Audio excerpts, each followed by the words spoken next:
were trying to figure out where we could be, we all said, let's go to Cleveland. And I want to thank Congresswoman Marcia Fudge for hosting us.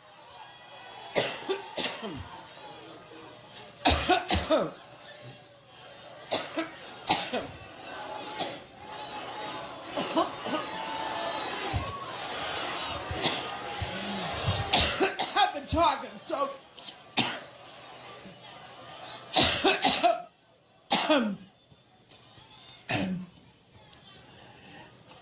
Every time I think about Trump, I get allergic.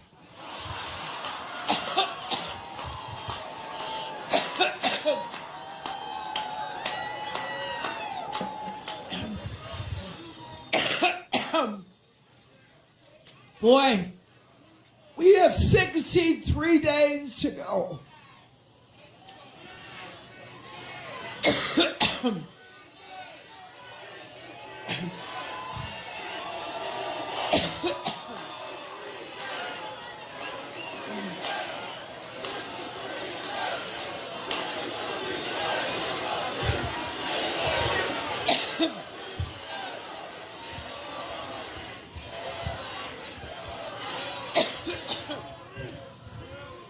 Well, thank you.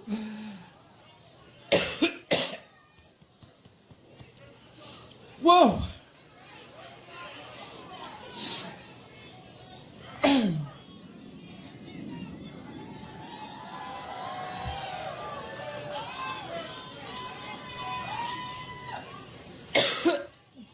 Well, you just heard the next vice president, didn't you?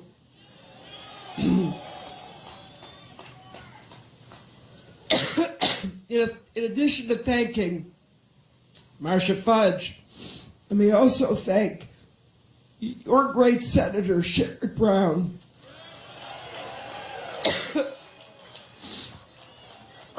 Also, excuse me. Also, two other great members of Congress, Tim Ryan and Joyce Beatty.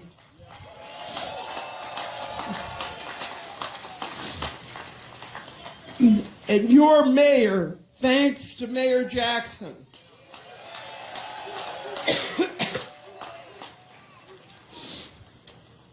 And I hope that Ohio will send Ted Strickland to the Senate.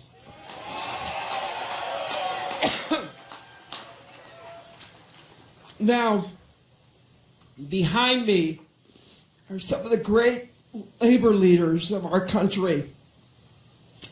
Randy Weingarten, Lee Saunders, Rich Trumka. I'm proud to be on the same stage with them because they're always fighting for working families. Now, once I get over my allergic reaction, let me say that we're here in part because we know how important this election is to Ohio. It's not just, as Tim said, that Ohio is one of those battleground states you hear about every 4 years. It's that Ohio represents everything that's great about America and all of the challenges and the opportunities that we face. That's why this election is critical to every person in this state. And what I want to emphasize is I know we can't face our problems alone. We have to work together. We believe we are stronger together. And that is in stark contrast to Donald Trump. Remember what he said at his convention. He said, "I alone can fix it." Now think of what that leaves out, my friends. That leaves out all of our troops on the front lines. It leaves out our police officers and firefighters who run toward danger. It leaves out doctors and nurses who care for us. It leaves out teachers and educators who care for the most important people in our lives, our children. It leaves out everybody except him. And when he says, "I alone can fix it," that clearly demonstrates he doesn't understand how America works, how we got great and why we are great today, and what we need to do together to face the future. Because our campaign is about we will fix it together. We will work together. We will bring our country together. And what better example of that are our labor unions? They are built on the principle of solidarity. They look out for each other. They fight for fair wages and collective bargaining for safe working conditions. Just last week, we learned once again, because another study came out that confirms what we already knew. When more workers are in unions, wages are higher. And not just for union members, but for all workers. That's why if Tim and I are elected, we're going to say no to a tax on unions, no to rolling back collective bargaining, no to unfair trade deals like TPP, no to pension cuts that deny you the secure retirement that you've earned, no to right to work, because right to work is wrong for workers and wrong for America. But we're not just about saying no. We're going to say yes to standing up for workers' rights and dignity, yes to good jobs and benefits, yes to the American dream. It is big enough for everyone to share the promise. And so that's why during this campaign, I've been running a campaign based on issues, not insults.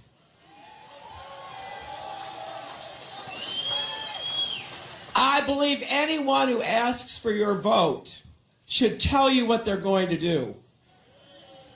Starting tomorrow, you can read about the plans Tim and I have, because we're putting out a book. Does somebody have a copy of that book? Hey, somebody back there, you got a copy of the book? I can show the crowd. We're putting out a book called Stronger Together. That's more than a slogan for the campaign. That's a guiding principle for the future we want to build. And that's exactly what we're going to do. Now, some people say, wait a minute, you've got so many plans. Well, you're right. I do have plans. You know why? Because I want you to know what I want to do to help you and what kind of results we're going to work to achieve. I have this old-fashioned idea that if you're asking somebody to vote for you, they ought to tell you what they want to do and then hold you accountable when you get elected. And I'll tell you what, our plans start with the very simple idea that we're going to get the economy to work for everyone, not just those at the top. We're going to do it with the biggest investment in new jobs that we've had since World War II. More infrastructure jobs, advanced manufacturing jobs, clean renewable energy jobs. Anyone willing to work hard should have a job that can support them and their families. A job with dignity, with only the future to be proud of, not to worry about. We're also going to offer new solutions for families. Families are different today than they were in the 1950s, for heaven's sakes.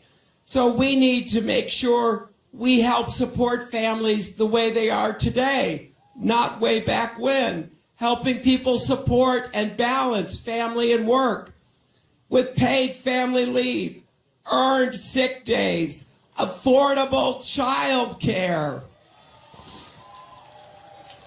and finally guaranteeing equal pay for women's work.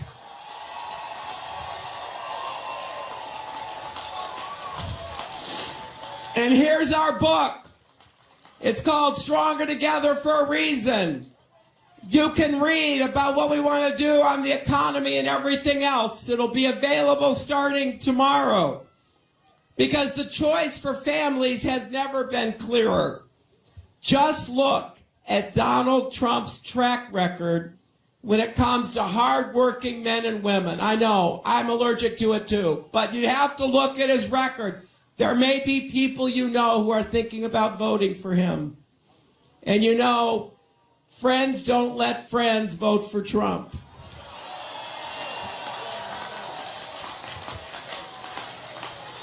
And here's what you can tell him, among many things. He hired a union-busting firm to break up an organizing campaign at his hotel in Las Vegas.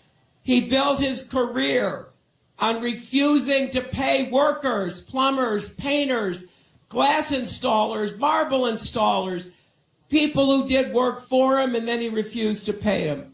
He stiffed small businesses like my dad. My dad and Tim's dad had really small businesses that gave us a good middle-class life. I am just so grateful my father never got a contract from Donald Trump. My dad worked hard. He printed drapery fabrics. And I would go help him sometimes. There'd be a long table in his print plant. And the fabric would be rolled out. And then the silk screens would be laid down. And then you'd pour the paint in. Then you take the squeegee and you push it across the screen. You lift it up. You go all the way down. Then you go to the second table all the way back. Then when he finished, he'd load those drapery fabrics into his car and he'd deliver them. I don't know what would have happened to my family if he had done a big job thinking it was a good deal for Trump, and he gets there and the Trump people say, we're not going to pay you. And then after harassing, maybe they say, okay, we'll pay you 30 cents on the dollar. He's driven hardworking people into bankruptcy and taken 6 bankruptcies himself. Now here in Ohio, you know very much that a president makes decisions that affect people's lives and livelihoods. When millions of jobs were on the line in the auto industry, President Obama made the right decision to save the auto industry.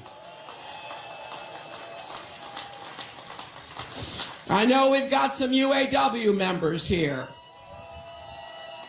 I was proud to support him then. I'm even prouder now that the auto industry just had its best year ever.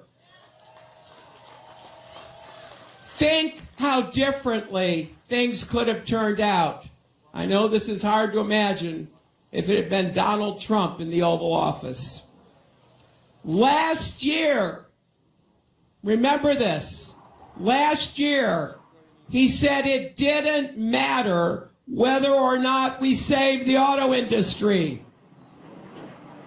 Either way would have been acceptable.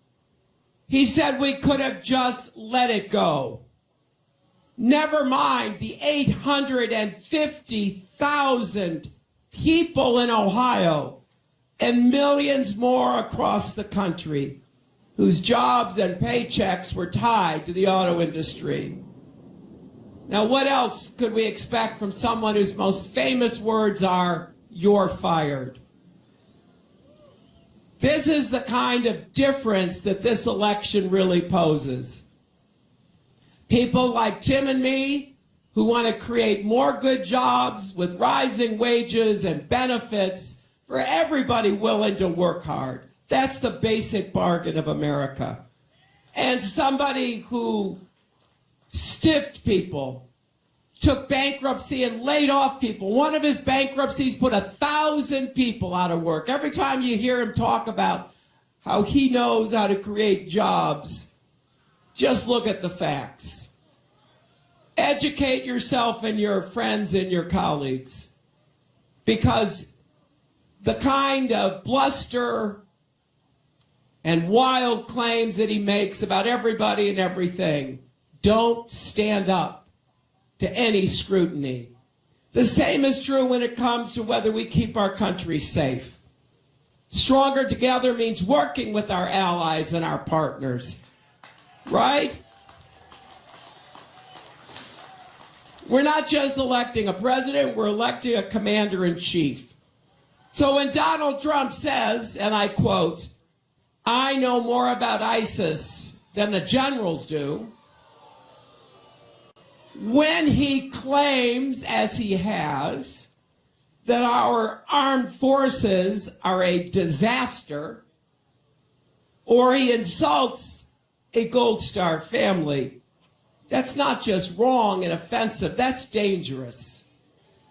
Our military is a national treasure, and a president must respect the men and women who risk their lives and wear the uniform of our country. Some of you know Tim Kaine's son is deployed right now. He's a Marine.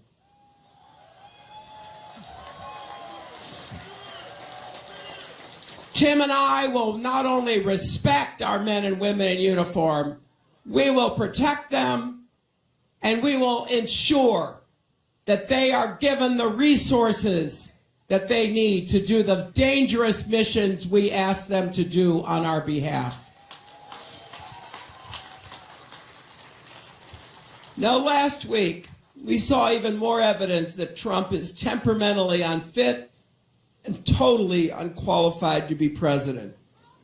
In just a few hours, he managed to turn his trip to Mexico into an embarrassing international incident.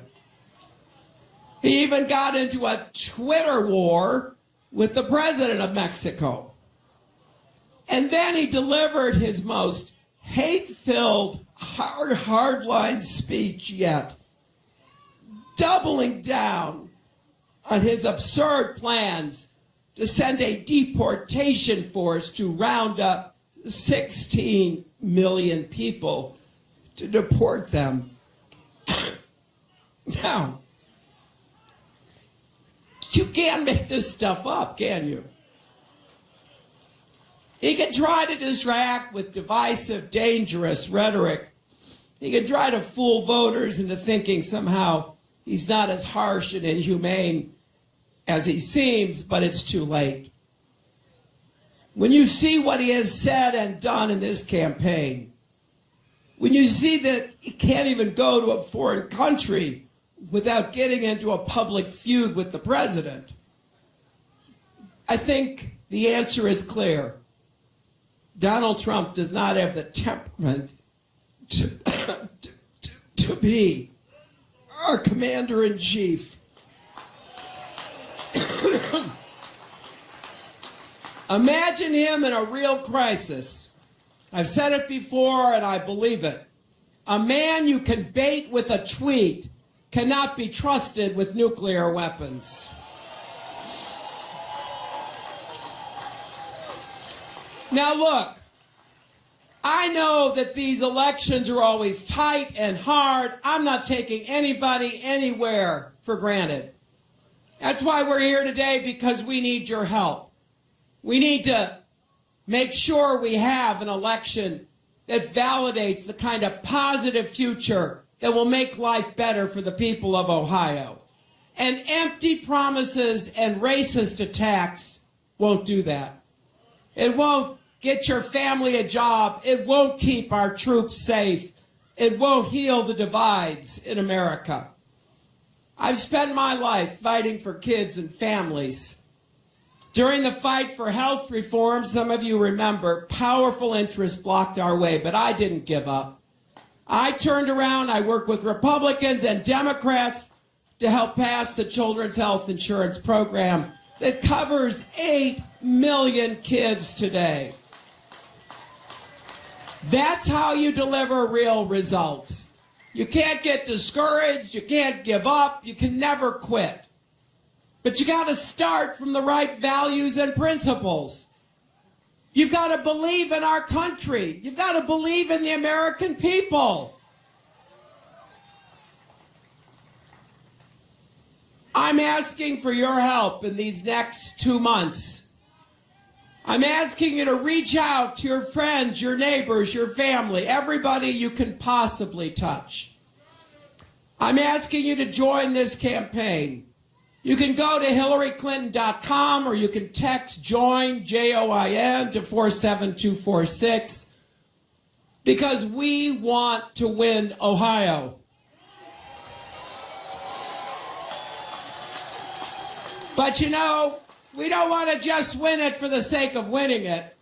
We want to win it so that we can go on to the White House next January and get to work for you. We want to win it so we can take all the plans and all the ideas that will improve your lives, that will get the economy working for everybody, not just those at the top, which will help make education affordable so college is within reach of everyone and help you pay back your student debt. We want to defeat ISIS, keep our alliances strong. We want to break down the barriers that hold any American back. That's why we're running. We're not running because it's a nice thing to do after you have a reality TV show. Right? We're running because between Tim and I, we have a lot of years of public service. And we believe in what we can do together. And we believe that we can make our country even greater. So please join the campaign. Be part of us having an American future that is better than the past, that creates the opportunities for every single man, woman, and child. Thank you, and God bless you.